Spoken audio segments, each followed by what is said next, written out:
À la fin de la journée, le métier, c'est juste ton métier. Peu importe ce que les gens sur Internet te disent, même s'ils te disent que t'es extraordinaire ou qu'ils te disent que t'es une sombre merde, les gens que t'aimes profondément et qui t'aiment, c'est eux le métronome, c'est eux la boussole et c'est eux que t'écoutes. C'est quoi ta zone de génie, toi? Je sais pas. Je suis un peu fâché avec cette histoire de zone de génie, parce qu'on a tous des enclins naturels et des trucs sur lesquels on est plus facile que d'autres, mais il y a aussi ce que tu travailles, ce que tu développes, ce que tu ignores, et ça se trouve, on sait pas en fait, peut-être que ma zone de génie c'était le piano, donc en fait j'en ai jamais fait, et donc en fait je suis nul. Et, en tout cas ma zone de génie c'était pas la flûte, hein, ça c'est sûr. Ma pauvre prof de 5e, paix à son âme, parce que vraiment je lui crevais les tympans. Mais donc en fait, si tu veux, c'était une notion de zone de génie. Alors, moi, je vois plutôt zone de facilité, tu vois. Il y a des trucs où, de base, je suis 5 sur 10. Ou 6 sur 10. Donc avec de l'entraînement, je peux être 10 sur 10 et c'est cool. Il y a des trucs avec lesquels je suis 1 sur 10. Donc même avec beaucoup d'entraînement, je suis 5. Et il y a des mecs qui se lèvent le matin, ils sont à 6. Ça sert à rien. Moi, c'est le sport. J'ai un niveau relativement sympa dans les sports que je pratique, mais au prix d'efforts démesurés par rapport à ce que ça me ramène comme résultat, tu vois. Donc ce qui me gêne avec la zone de génie, c'est que ça dépend en fait. J'ai des facilités à connecter avec les gens, j'ai des facilités avec l'écriture, mais en même temps j'ai écrit peut-être 20 000 posts, peut-être que c'est pour ça. Rencontrer des gens, j'étais un très grand timide, je suis toujours très introverti, mais j'ai vu mon père faire, j'ai vu que ça pouvait me servir, j'ai appris à le développer. C'est un effort conscient de devenir plus à l'aise là-dedans. J'arrive assez bien à voir les talents naturels des gens et à voir dans quoi ils peuvent être bons et où est-ce qu'ils devraient aller pour utiliser ce talent. Mais là encore, j'ai rencontré beaucoup de gens. Donc est-ce que c'est vraiment des zones de génie ou est-ce qu'en fait c'était des zones d'opportunité que j'ai travaillées en fait? Comment tu choisis ce que tu bosses ou pas? Qu'est-ce que j'aime? Qu'est-ce qui m'amène des résultats? Attention avec le qu'est-ce que j'aime, il y a une histoire qu'on utilise beaucoup sur Internet dans le monde du coaching sur l'écologie interne. Donc en gros, est-ce que ce que je fais, est-ce que ça me prend de l'énergie ou est-ce que ça m'en donne globalement? Il faudrait jamais mettre l'accent sur des trucs qui te demandent de l'énergie. En fait, des trucs qui te donnent de l'énergie. Le problème, c'est qu'au début, t'es nul dans tout et donc tout te prend de l'énergie. Parce que t'es nul et que c'est dur d'être nul. Quand tu deviens bon dans un truc et que même là, ça te bouffe de l'énergie, ça t'en donne pas, c'est que c'est un truc qu'il faut pas garder à long terme. Donc en fait, je cherche qu'est-ce qui a l'air plus sympa, j'essaie de devenir bon dans des trucs, une fois que je suis bon, je regarde si ça me nourrit ou si ça me vide. Si ça me vide, j'arrête de le faire, ou je le délègue, ou je l'organise dans mon... En fait, je fais en sorte que ce soit pas moi qui le fasse tous les jours. Si ça me nourrit, je me demande comment est-ce que je peux en faire plus et utiliser ça comme effet de levier pour faire encore plus. Rencontrer des gens, écrire des trucs, faire du contenu, aller à des événements, connecter avec des gens, tout ça, ça me nourrit. Passer du temps au téléphone, ça me bouffe, ça me vide. Passer des heures en coaching, en visioconférence, ça me vide. Ça veut pas dire que je le fais pas. C'est-à-dire que je le fais moins. Donc en fait, j'essaie de trouver... La question, c'est pas où est-ce que t'es bon, c'est pas ta zone de génie, on s'en tape en fait. Ouais, ok, si tu es Elon Musk et que tu fais le concours avec Zuckerberg, t'as plutôt intérêt à être focus zone de génie. Mais en vrai, pour la plupart des gens, tu vois, qui veulent faire 2, 5, 10 000, 15 000, franchement, même jusqu'à 50 000 balles par mois de chiffre d'affaires, hein, zone de génie, on s'en tape. La question, c'est qu'est-ce que t'as envie de faire de tes journées? Alors, il y a plein de trucs, hein. Mais moi, sur tout ce qui est VA, donc virtuel assistant virtuel, hein, c'est la version de 2024 de la secrétaire de 1930, sauf qu'aujourd'hui, ça peut être un homme comme une femme, même si les femmes, elles ont plus de care quand même en général, et c'est en distanciel, c'est-à-dire c'est pas en présentiel. Et c'est pas forcément 35 heures, ça peut être 1 heure par-ci par-là. Moi, je travaille avec VA World, l'agence de Maddalena Martini. Pour moi, c'est les meilleurs, c'est chez eux qu'il faut aller, c'est aussi les plus chers, hein, donc c'est un choix. Mais vu que je prends les plus chers, j'ai le moins de charge mentale. Ils gèrent tout à ma place. Limite, c'est eux qui m'apprennent à trouver quoi déléguer. Si tu cherches du presse-bouton le moins cher possible pour faire de l'administratif, va chercher à Madagascar ou des trucs comme ça, il y a des gens très bien. Il y a des gens spécialisés là-dedans, hein, qui sont francophones et qui sont top. Ça dépend du niveau que tu cherches. Ensuite, moi j'ai une personne qui m'aide sur toute la partie social media, avec un peu de montage, beaucoup de postage, de process, etc. J'ai une personne qui m'aide sur tout ce qui est événementiel, recherche IMO, recherche de lieux, orga, team building, tous ces trucs-là. Et probablement que dans le futur, je vais continuer à déléguer des choses, notamment sur tout ce qui va être email, gestion de mon planning. En gros, moi, rien à voir à faire d'autre que je me lève le matin, on me dit où je dois aller, je pose mon cul, je fais mon truc, je rentre chez moi. Et si on peut me promener et que j'ai même pas à réfléchir comment j'y vais, c'est encore mieux. Si tu regardes Steven Bartlett, The Diary of a CEO au UK, quand il fait ses vlogs, tu vois bien le truc en fait. Il y a son assistante qui vient le matin et qui fait alors aujourd'hui vous avez ça, voilà la voiture elle est dehors, on y va. C'est genre ils te prennent par la main, allez, je t'amène. Va faire ta zone de génie, n'essaye pas d'être un adulte responsable. Je t'ai ramené à manger, je te dis quoi manger, quand le manger, je te dis quand faire du sport, je te dis même combien de temps tu dois courir, je te lasse tes chaussures. Les hauts niveaux d'entrepreneurs qui sont 100% dans la zone de génie, ils ont ce niveau d'assistanat en vrai. Hein. T'as tous les entrepreneurs actuellement en France qui sont en comfort crisis, en crise de confort, tu vois, parce qu'ils voient les mecs à Dubaï qui branlent plus rien, parce que là-bas tout est orchestré pour avoir du personnel, etc. Plus dur en France, même si tu peux aussi. T'as ce fantasme d'entrepreneur où genre je fais plus rien d'autre de mes journées et de mon existence à part ma zone de génie. La vérité c'est que tu te fais chier en fait au bout de 5 minutes et moi ma femme elle se fout de ma gueule avec ça parce que quand je fais mes courses moi-même et ouais je suis ce genre de gars alors que je bouffe la même chose tous les jours. Hein. Tous les jours.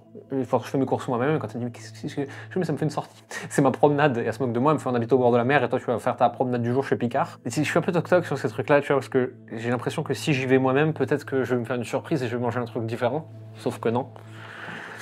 Et peut-être qu'il faudrait qu'on me babysitte moi aussi, hein, et que je puisse être dans ma zone de génie, mais je cherche là où mon action n'a pas d'intérêt. Poster sur YouTube, par exemple, tu vois, que ce soit moi, un humain que je paye pour ça, ou demain un logiciel, pas d'intérêt. Faire cuire des patates, moi, un cuisinier ou une machine industrielle à cuisson de patates, pareil. Oui, des vitamines, bon, ok, faites pas chier. Passer 1 heure avec mon fils, la valeur elle est inestimable, tu vois, mais c'est surtout en fait je suis irremplaçable. Ça peut pas être quelqu'un d'autre que moi ou ma femme. Et si je veux que ça fasse plaisir à moi, c'est moi. Donc en fait c'est chercher où est-ce que je suis irremplaçable, où est-ce que je suis utile et où est-ce que je ne sers strictement à rien. Si je veux que du riz soit cuit, que ce soit moi ou n'importe qui d'autre sur Terre, ça change rien. Le riz il est cuit. Je lui mets pas un amour particulier au riz, c'est du riz à la fin. Donc en fait quand tu veux déléguer pour moins faire de trucs et te concentrer sur la zone de génie, tu cherches où est-ce que je suis inutile. Où est-ce que je fais un truc que n'importe qui d'autre que moi pourrait faire. Tu délègues ça en premier. Et si t'as l'impression d'être utile partout? T'es un menteur. Si t'es jamais utile partout, c'est des conneries, ça c'est des problèmes d'ego d'entrepreneur, je suis indispensable. C'est parce qu'en fait tu te rends même pas compte que tout est automatisable. T'as une boîte là qui sort de chez The Quest, je me demande si c'est quelque chose lazy, je me souviens plus du nom, je suis désolé, on le retrouvera au moment de la sortie de la vidéo, où en gros ils viennent mettre des logiciels qui filment ton écran toute la journée, ils regardent toutes les tâches répétitives, ils les spotent et ils mettent des robots en gros pour le faire à ta place. En fait, on croit qu'on est indispensable partout parce qu'il n'y a personne d'extérieur qui regarde ce qu'on fait 17 fois par jour et qui est inutile. Mais personne n'est indispensable 12 heures par jour, hein. C'est des mensonges.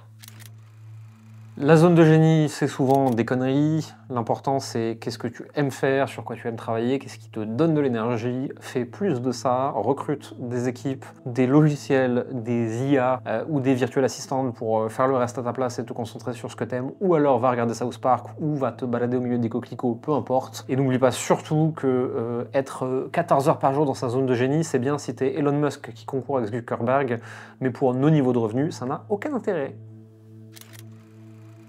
The result you want are in the work you are avoiding.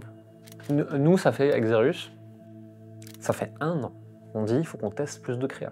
Pour ça, il faut qu'on prenne une feuille et un stylo, qu'on définisse 30 hooks, 10 corps et 10 appels à l'action.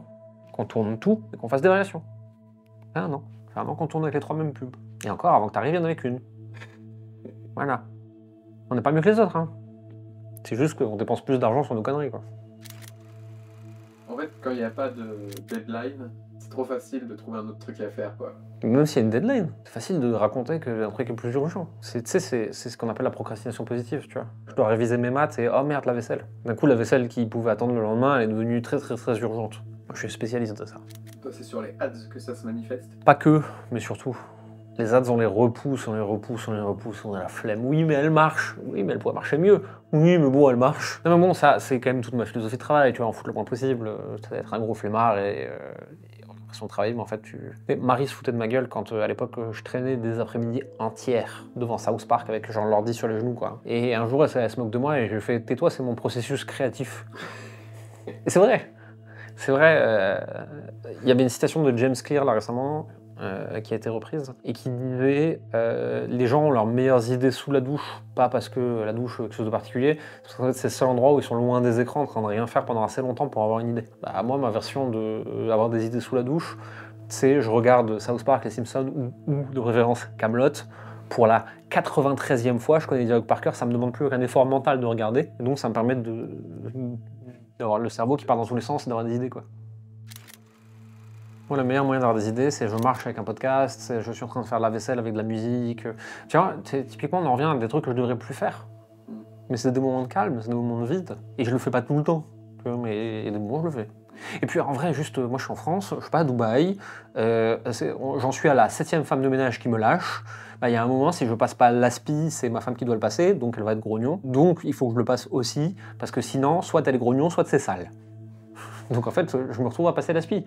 Et ouais, les entrepreneurs, ils doivent se concentrer sur leur zone de génie. Oui, mais si je me concentre sur ma zone de génie, il y a de la poussière par terre chez moi. Parce que ça fait 7 femmes de ménage qui se barrent. Et pourtant, je leur ai rien fait, promis. Je suis pas DSK. Et si les entrepreneurs à Dubaï, en Asie, en Amérique du Sud, ils peuvent se concentrer sur leur zone de génie, c'est parce que là-bas, le service à la personne est construit complètement différemment d'en France, et donc c'est beaucoup moins difficile de recruter des personnes pour toutes les tâches domestiques. En France, c'est pas du tout que c'est pas possible, c'est que c'est plus difficile de recruter pour ces métiers. Bon, la plupart des entrepreneurs que je connais en France, même ceux qui gagnent beaucoup d'argent, ils font encore plein de trucs chez eux-mêmes, même si c'est pas leur zone de génie. Comment tu te fais pour te botter un peu le cul, entre guillemets, ou tu le fais juste pas? J'ai des gens de mon équipe qui me forcent. Je fais venir des Baptistes jusque chez moi pour être forcé de tourner des vidéos. Je loue un studio à 1500 balles la journée pour être forcé d'y recevoir mes invités. Je fais déplacer des gens de mon équipe pour être forcé de faire des trucs et pas pouvoir me cacher. Tout simplement. Je m'auto-arnaque. C'est très facile de se convaincre soi-même de ne pas faire un truc. C'est beaucoup plus difficile de convaincre quelqu'un d'autre que finalement on va pas le faire. Si je te fais venir jusqu'ici, je peux changer d'avis et dire en fait ce truc-là, je pas envie de le tourner, ça me gonfle. Pour tout un tas de raisons qui sont des fois bonnes et des fois des trucs que je me raconte. Hein. Mais il va bien falloir que je tourne quelque chose. T'es venu. Donc, je vais finir par faire quelque chose d'à peu près utile, quoi qu'il arrive. Ce sera peut-être pas le 1% le plus utile, tu vois, ce sera peut-être le 5. C'est pas grave, c'est quand même, c'est pas du temps perdu. Quand je suis face à moi-même, j'ai très vite fait de changer d'avis, de me dire oh puis merde. Si vous voulez plus de vidéos comme ça, dites-le dans les commentaires. Est-ce que t'as toujours été un troll? Oui, de ouf. C'est drôle.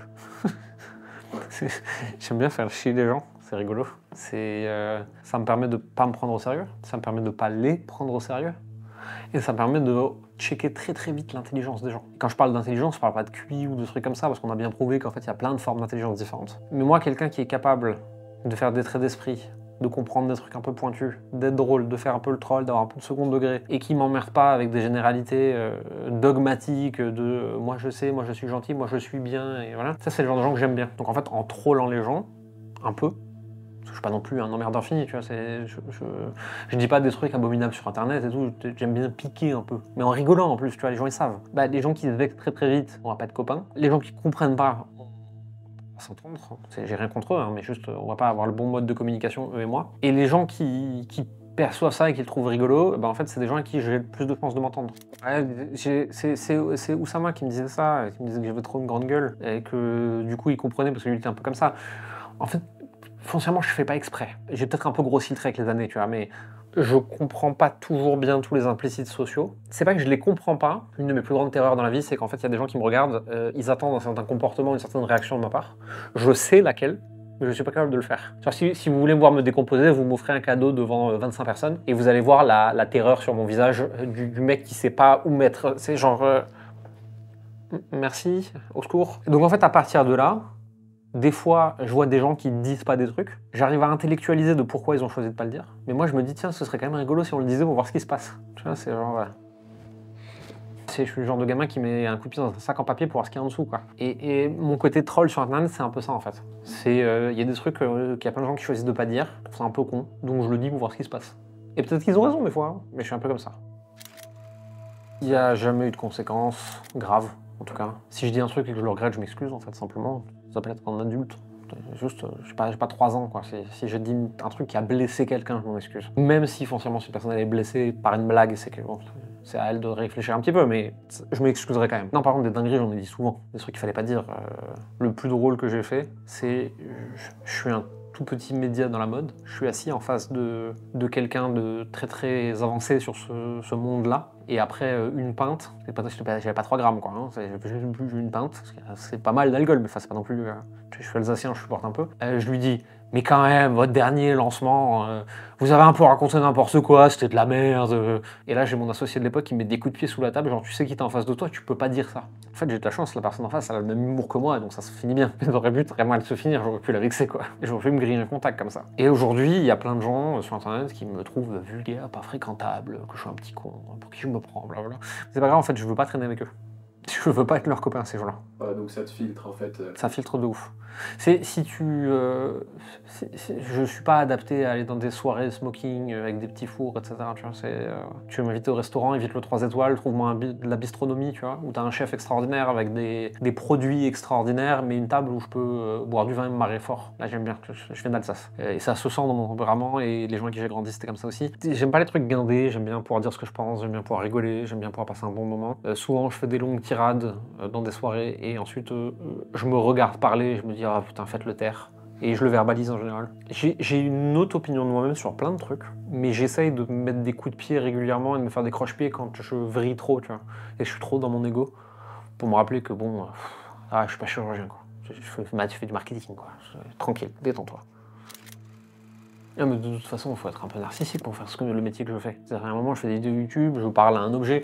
Alors j'ai de la chance, on a trouvé une technique, on a mis un humain derrière l'objet, donc je peux parler à un humain de nouveau. Parce que sinon, je parle bizarrement.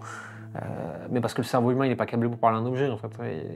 Ou alors, il est vraiment tard la nuit, quoi. De toute façon, il faut une certaine forme de narcissisme. Déjà, pour re-regarder ta vidéo, pour voir ce que tu dois améliorer, pour voir quelle phrase était la bonne, déjà, c'est dur de se re-regarder, de s'écouter, de machin.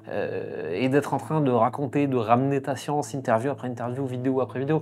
Il y a une forme de narcissisme, il y a une forme de syndrome du Messie, un peu, quand même. C'est moi, je sais, écoutez-moi, peuplade. À un moment, ça aide vraiment des gens. Et il faut pas nier tout à fait qu'il y a un petit truc messianique. T'es obligé de te prendre un minimum au sérieux pour pouvoir le faire, en fait. Sinon, c'est pas possible. Sinon tu te fous de ta gueule là toi-même au bout de 3 minutes. Après, ça peut être, je rentre dans mon personnage de ça y est, je suis en train de raconter des trucs et j'en sors et ensuite je rentre chez moi. Mais de toute façon, la vie est bien faite. Il y a toujours un juste équilibre de challenge et de soutien. Si j'ai passé une journée à me prendre trop au sérieux, je vais rentrer chez moi, je peux te garantir que ma femme elle va me rappeler qui je suis tout de suite. A l'inverse, si j'ai passé une journée de merde au boulot, on m'a rabaissé, en général quand je rentre à la maison, en fait, elle va me remonter, elle va me rappeler qui je suis, tu vois. Et la vie te rééquilibre toujours. Et si t'as passé une journée dure à la maison, en général, le boulot, ça va te remonter, et ainsi de suite. En fait, la vie est toujours là pour te rééquilibrer, mais surtout tes proches sont toujours là pour te rééquilibrer. Et moi, quand j'ai une opinion trop haute de moi-même, les gens que j'aime me ramènent un peu au sol, et quand j'ai une opinion trop basse de moi-même, ils me rappellent que j'ai quand même fait des trucs bien. À la fin de la journée, le métier, c'est juste ton métier. Peu importe ce que les gens sur Internet te disent, même s'ils te disent que t'es extraordinaire ou qu'ils te disent que t'es une sombre merde. Et les gens que t'aimes profondément et qui t'aiment, c'est eux le métronome, c'est eux la boussole et c'est eux que t'écoutes. C'est à partir de là, si eux ça va et que pendant la journée t'as fait de ton mieux, le reste, advienne que pourra, quoi. Ça appartient au monde, quoi. À la fin de la journée, que vous soyez très sérieux ou que vous fassiez des blagues sur Internet, ce qui compte, c'est ce qui se passe quand vous rentrez chez vous. Est-ce que vous êtes fier de vous? Est-ce que vous estimez que vous avez fait un truc bien? Est-ce que vous êtes content du métier que vous faites? Est-ce que vous êtes capable de redescendre sur terre quand vous arrivez face à vos proches? Parce que vous n'êtes pas chirurgien, vous n'êtes pas urgentiste, vous n'êtes pas pompier, infirmière, éboueur, policier. On ne fait pas des métiers essentiels, en fait. On fait des métiers utiles, hein. On fait pas un métier essentiel, et c'est bien de se le rappeler. Et si vous voulez avoir plus de clients pour votre métier utile mais non essentiel, vous cliquez sur la description, il y a un lien, on vous explique tout à l'intérieur. A plus.